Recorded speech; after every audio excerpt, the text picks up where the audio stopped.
What's happening? A good Tuesday to all of you. Thanks for joining me. It is much appreciated. Let's start on a good note, a fun note. Tennessee, the New York Giants, Chicago, Jets, all of those teams won their fifth game this weekend. It was a fantastic weekend if you're into Patriots Pick Watch.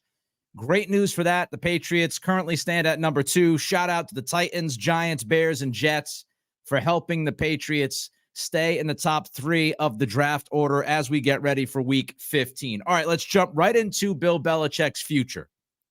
I had a Bill Belichick poll on Twitter just the other day, and I simply asked, would you keep or would you fire Belichick? If those were your only two options, what would you do?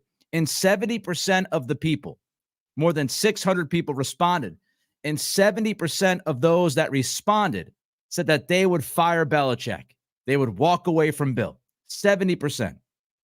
Now, that begs the question. I saw some people in the comments yesterday wondering what happens if Bill wins out? What happens if the Patriots actually find a way to beat the Chiefs, then beat the Broncos, then beat Buffalo at Buffalo, then beat the Jets? What happens if the Patriots finish at 7-10? Does that mean Bill Belichick would remain as the head coach? Does he have a chance? Does he have an opportunity to keep his job? Well, Tom Curran last night, I thought, had an eye-opening comment last night on Early Edition, NBC Sports Boston, and I actually went back a couple of times and I typed up what Curran said to make sure I got every single word correct. Here was Curran last night on the Early Edition. Quote, "When the Patriots came out of Germany, conversations I had that week made it very clear that a decision was made and they were going to play out the string. And at the end of the year, there would be a parting of the ways for a variety of reasons." So there's Tom Curran last night, Early Edition, on TV, saying that when the Patriots were leaving Germany, the conversations that Curran had that week as they left Germany, lost that game. We all know how it ended.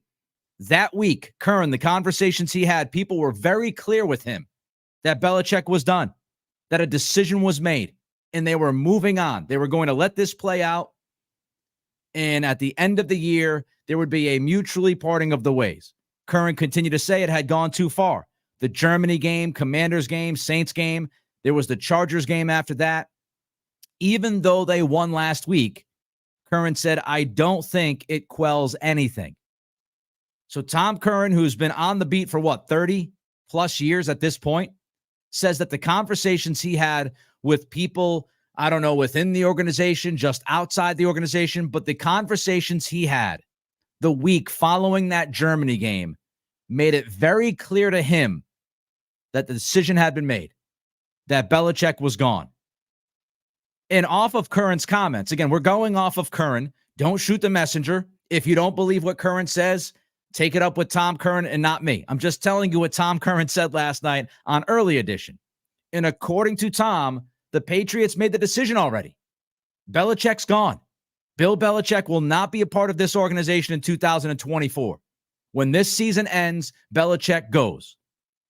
According to the conversations that Tom had with certain people. And going off of those comments from Curran last night, I have some questions and thoughts. Number one, the decision was made, according to Curran, after that Colts game. That Colts game was on November 12th. That's almost 1 month ago. Now, I want you to think about that. Almost 1 month ago, Robert Kraft, Jonathan Kraft, already made the decision to pull the plug on Bill Belichick. They were 2-8 at the time. After that Colts game, they slid down to 2-8.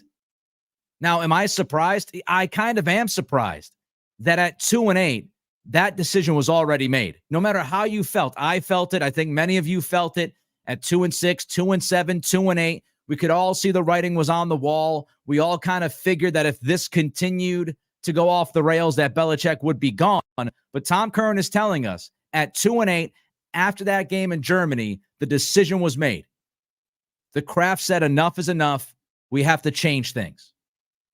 And that to me is surprising because it's a little bit earlier than I thought the Krafts would make a decision.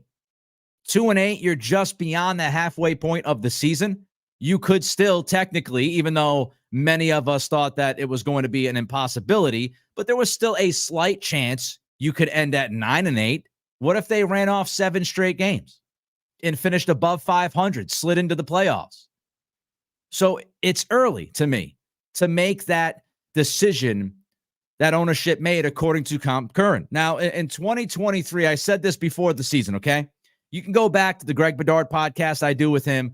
I said at the beginning of this season, 2023 was going to be a Bill Belichick litmus test. And it wasn't going to be a litmus test about the defense. All of us thought that this defense was going to be top 10. Now, did we think this defense could be as good as it's been without Matthew Judon and Christian Gonzalez? No. If you told me that Judon and Gonzalez were going to be out very early in this season, I would have said, okay, maybe they take a slight step back. They have been analytically the best defense against the run, and they have done more than a good enough job to keep games competitive and give the offense a chance to win the freaking game week in and week out over the past month. But when I looked at this season and when I talked about, when we discussed, myself and Greg, and I discussed this with others, looking at 2023, it was going to be a litmus test for Bill Belichick because we would finally see whether or not, going on the 4th year without Tom Brady, if this offensive structure made sense, if the talent on this roster was enough, if Bill Belichick's approach to offensive football would work in 2023. That was the litmus test. And of course, we look at this, and I believe all of us should unequivocally answer that and say, Belichick's way of offense in 2023 doesn't work. And that was the litmus test. You could also question special teams, and we've gone through the GM stuff. But this season was the true test. If Belichick won, if he finishes with 9 wins, I think if he finishes with 8 wins, he's likely coming back as the head coach. But the fact that this got off to a 2-10 start, and now they sit at 3-10, we look at this offense and we say, it doesn't work. His idea of what a quarterback should be in the league now, his idea of what offense should be, his handling of the staff, all of those things, they've all come home to roost. So here we are. I also look back at this comment. Again, Tom Curran saying, if you're just joining us, thank you. I appreciate you. But Tom Curran saying last night on NBC Sports Boston's early edition that after that Germany game against the Colts, the decision had been made to move on from Bill Belichick. And when you go back to that, again, that's November 12th. And I thought of Mike Florio from Pro Football Talk. Remember when Florio mentioned that within league circles, people were whispering, whatever the hell he said, that people were talking within the league, that Belichick was going to move on. And they started to already connect the dots to the Washington Commanders. Mike Florio said that on November 1st. So Florio said that before the trip to Germany. And then after the trip to Germany is when Tom Curran says the Krafts made the decision to move on from Belichick once this season was over, which begs the question, how much talk had happened before November? How early was this? Had Robert Kraft been talking to Bill Belichick about his future during the season already by the time they got to Germany? Florio comes out on November 1st. This decision was made at around November 12th. I don't think that's some kind of coincidence, right? And again, don't shoot the messenger. I'm just telling you what Tom Curran said last night. If this decision was made the week after Germany, then what did Mike Florio know? And who spoke to Mike Florio? Who was within those league circles? Was it Belichick trying to get that out? Was it Kraft trying to get that out? Were Kraft and Belichick talking to get all of this figured out behind the scenes, and then the leaks started to happen? There are so many questions here. I appreciate every single one of you joining me today. Don't forget to give us that thumbs up if you're watching on Twitter. Like this video. If you are watching on YouTube, give us a thumbs up. It takes a second of your time. It means an awful lot to our success. Also, don't forget to comment. I see many of you. I'll get to many of you in just a few minutes.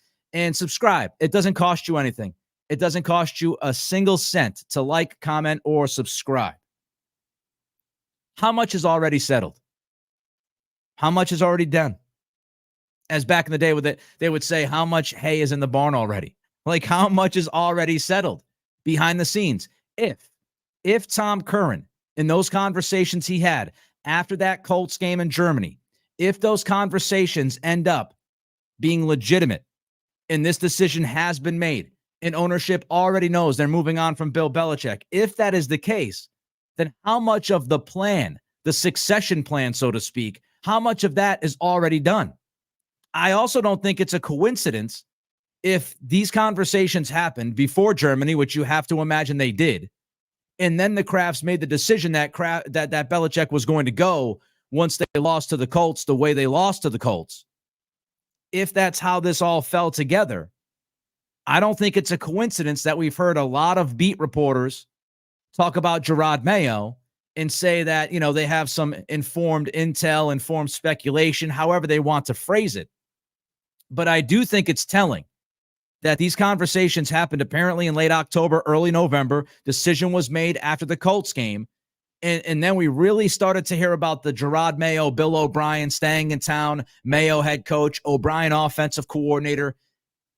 How early was that plan put together? It just feels like the succession plan is known. And we can say only Kraft and Belichick knows it. We can say maybe Mayo knows something. But if you put this all together, you have the Florio conversation that starts the whole Bill Belichick might get traded, could end up in Washington. That is followed by the Krafts making a decision after the Colts game. Maybe they made it before the Colts game, and Tom Curran had conversations after the game, and that's why he caught wind of it then. But then we have, after the Colts game, Tom Curran talking to people and people saying, decision's done, Bill's gone. Then the Mayo, Bill O'Brien stuff starts to pick up. And you could see the through line here. And also, because this began so early, how about talks with other teams? Maybe that's why Florio's out there saying it on November 1st. Have the Patriots, has Belichick's representation, has Kraft, have those people I just mentioned already had certain conversations with other teams about Bill Belichick? Could they be talking about compensation already? We don't know. All of these things are legitimate questions off of what Tom Curran said last night.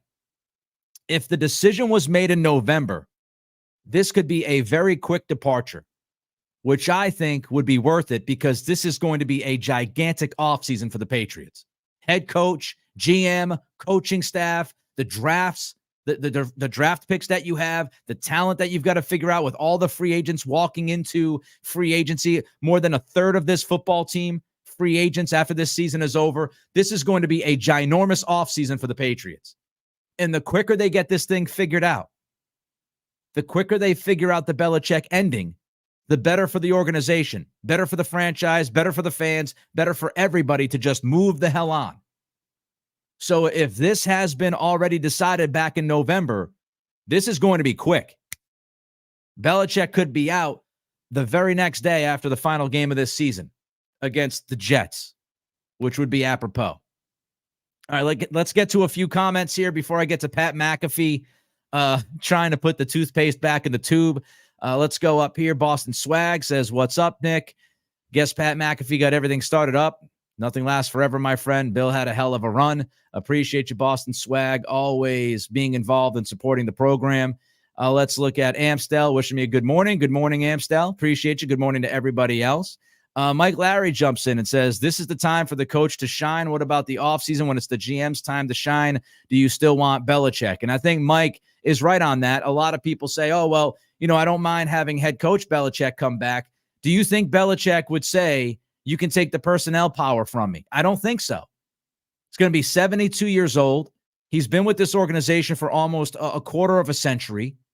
His legacy to him is very important. He wants to beat that Don Shula wins record. I don't think Belichick would slither back to the corner of the room during draft night and allow somebody else to pick that next quarterback for this franchise. I just don't see it happening. Maybe I'm wrong. It wouldn't be the first time. So maybe, maybe it's a situation that Belichick does say, you know what? I've had a lot of work the last few years. I want to take some off my plate. I don't think that Belichick is that guy. I just don't think he's going to stand up and say, hey, I'm cool You can run this operation any way you want. And I'll just show up when the training camp begins and mandatory minicamp, and then I'll start to coach. I don't see Belichick being that guy. He has full power, as we know in life, not just sports, but in life. It's very difficult for people to give up full power. When anybody has full autonomy, when anybody has full say, it's very difficult for that person to step back and say, I'm going to relinquish my power. Pete jumps in and says, for a variety of reasons, sounds like more than just win-loss record, Nick. Yeah, it is, Pete. Tom also mentioned a lot of stuff we've talked about already, right? The handling of the quarterback, the drafts recently, the free agency in 2021, the Patricia Joe Judge decisions. He brought all of those things up as well. And that this kind of was the end to it all. Okay, we haven't liked necessarily all of those things leading up to this season. We gave Bill one last shot. We're sitting here now at 2-8 after that Colts game. Enough is enough. We need to move on, according to Tom Curran.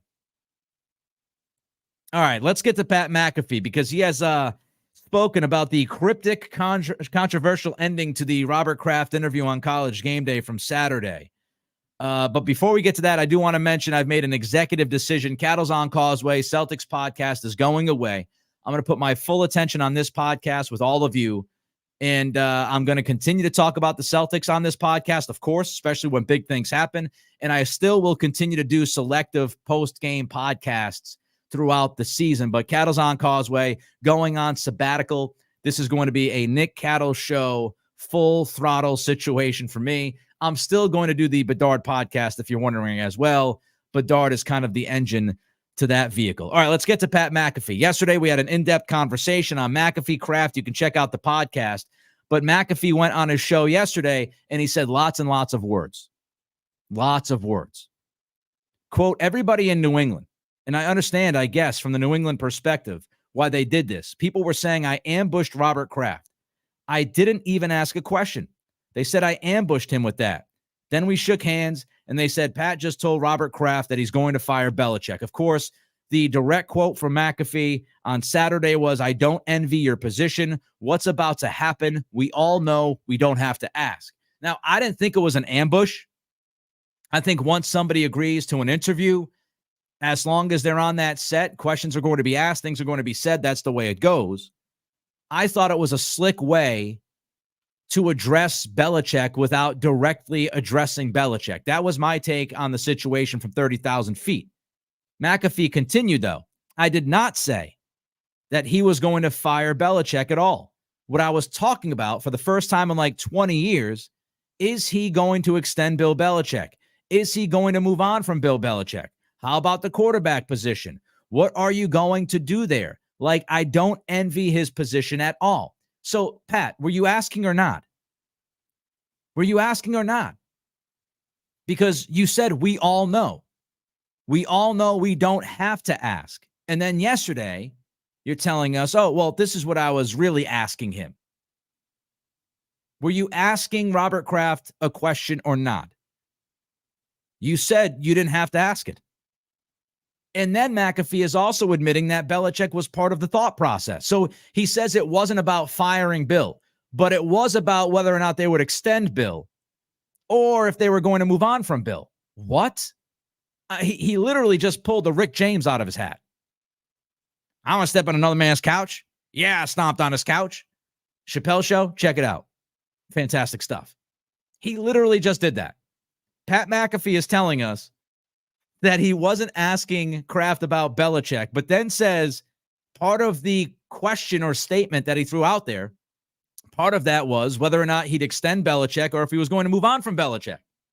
So you were asking about Belichick, but you didn't really ask. You just kind of stated. We all know we don't have to ask.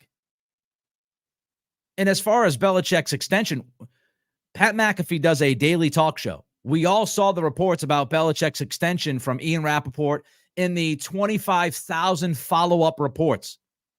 We all know that Belichick was extended before this season, and we know now through various reports that that extension runs through next year, 2024. So what is McAfee talking about? He was asking if he was going to get extended. We know the answer. He was just extended, and Pat knows that. Pat's talked about it. Pat had Ian Rappaport on his show a billion times before he went to ESPN. So what is he talking about? What's he talking about? The quarterback. He was asking about the quarterback position. Don't we all see the writing on the wall for the quarterback position? Mac Jones has been benched. He's broken. So what was the question about the quarterback thing? Everybody's talking about the Patriots drafting a quarterback, whether it's in the top of the first round or second round or whatever. A lot of this stuff that McAfee said yesterday doesn't add up. And I like Pat. I do. I like Pat, genuinely. But what's he talking about here?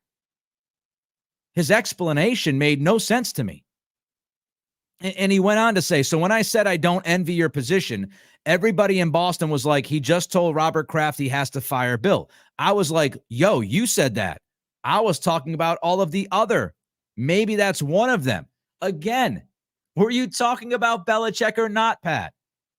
You're saying you weren't talking about Belichick when you said that to Kraft. Then you say you were thinking of the extension or if they were going to move on from him. And then later on you say, well, I wasn't talking about firing Bill, but maybe that's one of the things I was talking about. More Rick James says maybe that's certainly one of the outcomes, which leads me even more to say I don't envy his position. The internet just built a narrative really quickly about what I said. So after I listened to it back, my intent was that. It was nothing else. It's clear to me that Pat McAfee has an issue with the feedback on social media. If you haven't been following, he said he's going to be back to College Game Day next year. There was some questions whether or not he would be back. He has admitted that he was unsure if he would go back because of some of the stuff he's seen on social media. And it seems to me that McAfee saw what was tweeted out there about what he said at the end of that conversation with Kraft and started to kind of freak out a little bit and was trying to figure out how he could find a way out of this situation. And now he's going to blame the narrative.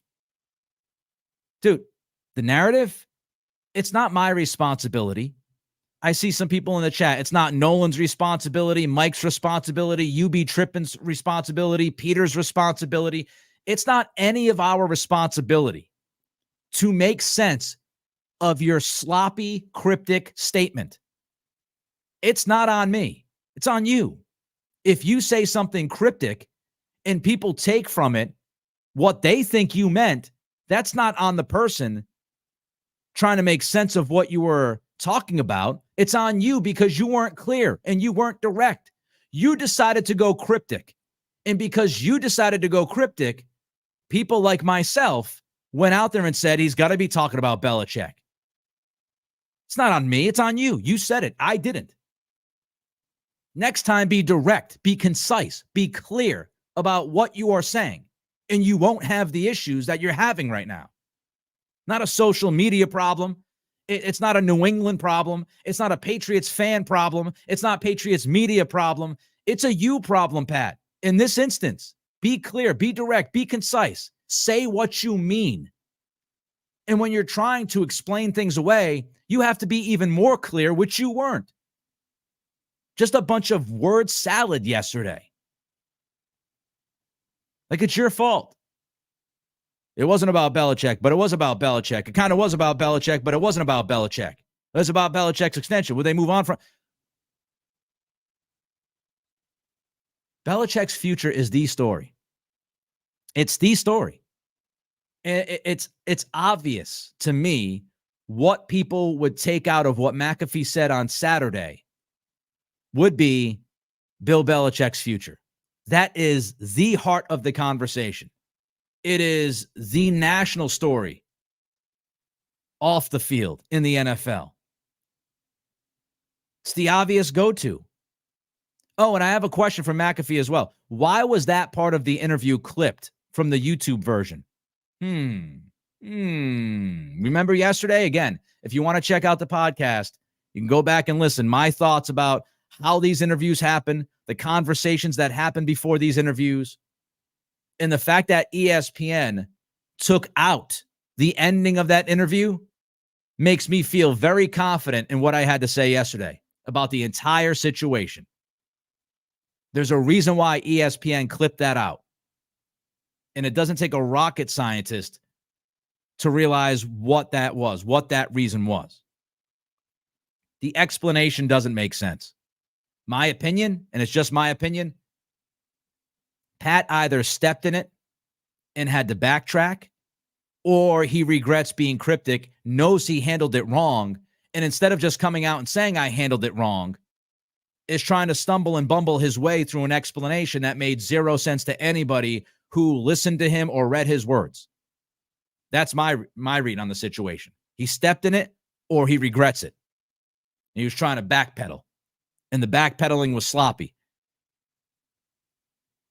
That's what I take. That's what I'm thinking.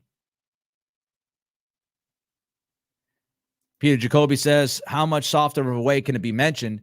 Yeah, again, I thought they handled it. He handled it with kid gloves.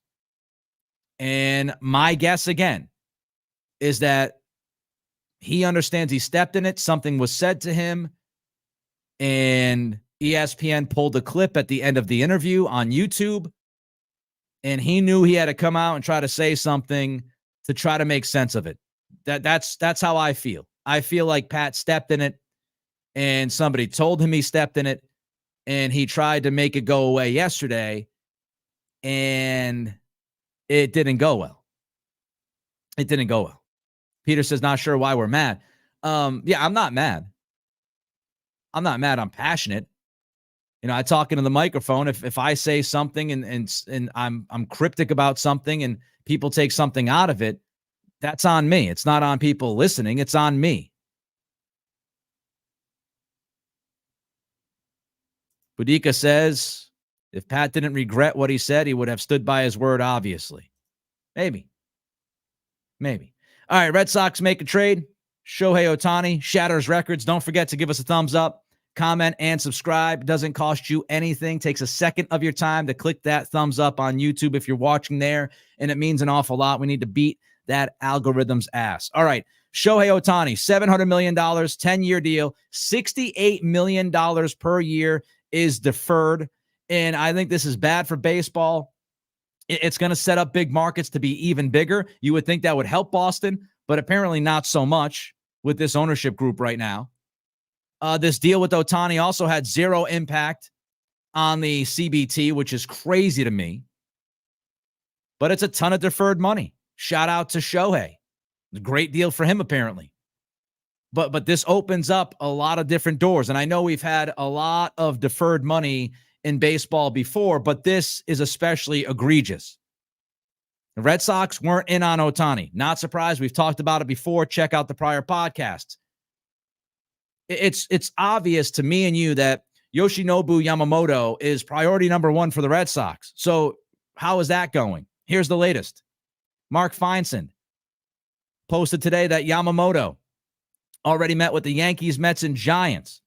He will meet with the Red Sox in the coming days. Two or three more teams, including the Blue Jays, will also likely meet with him. Buster Olney said the Giants met yesterday with Yamamoto. Got a lot of big market teams bidding for his services.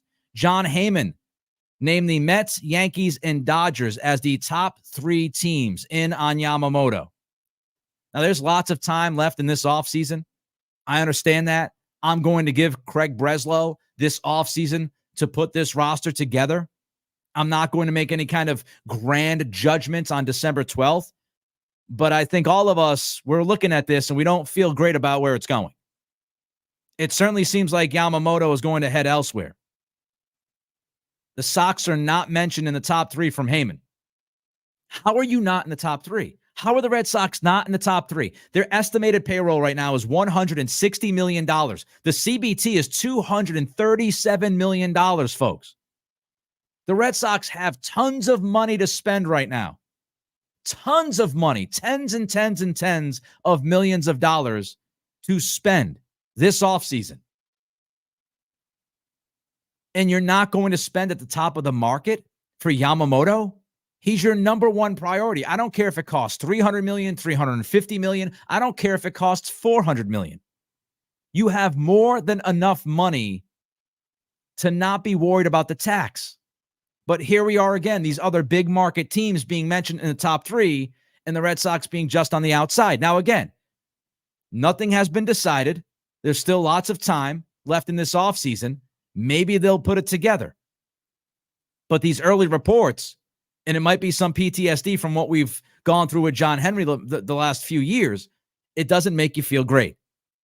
And if anybody's worried about spending the money, look, a 25-year-old front of the rotation ace. If you're going to spend big, you spend big on a 25-year-old ace.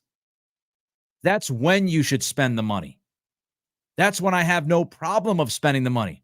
I wouldn't have wanted Ohtani for $700 million. Do I want Yamamoto for $350 million? You're damn right I do. Number one guy in that rotation. You need it desperately. There's not a lot of 25-year-old aces available in baseball. You don't have to give up talent. This is just a money acquisition. And if the Red Sox don't get to the CBT, we've got big problems on our hands. If they do not get to the CBT, if they don't eclipse the CBT, then Red Sox fans should be infuriated with John Henry even more than they already are. And yes, we should be calling for John Henry to sell this baseball team if they don't get to the CBT. That would be embarrassing. It would be ridiculous. We had to go through all the tax nonsense for years. You're in a spot now to spend tens of millions of dollars on this team, and you're trading for Tyler O'Neill. Again, you have time. But you've got to go out there and do everything you can within every fiber of your being to sign Yamamoto. You got to go all the way to the finish line. You've got to run through the damn tape. And if you don't, fans should be disgusted. All right, that'll do it for today. Hopefully you enjoyed Tuesday's show. I appreciate every single one of you. Again, don't forget, it doesn't cost anything. It costs 1 second of your time to give us that thumbs up, to give us the like, to give us the comments, and to subscribe. I appreciate every single one of you. Until tomorrow, 11 a.m. sharp, right here on YouTube. It's the Nick Cattle Show.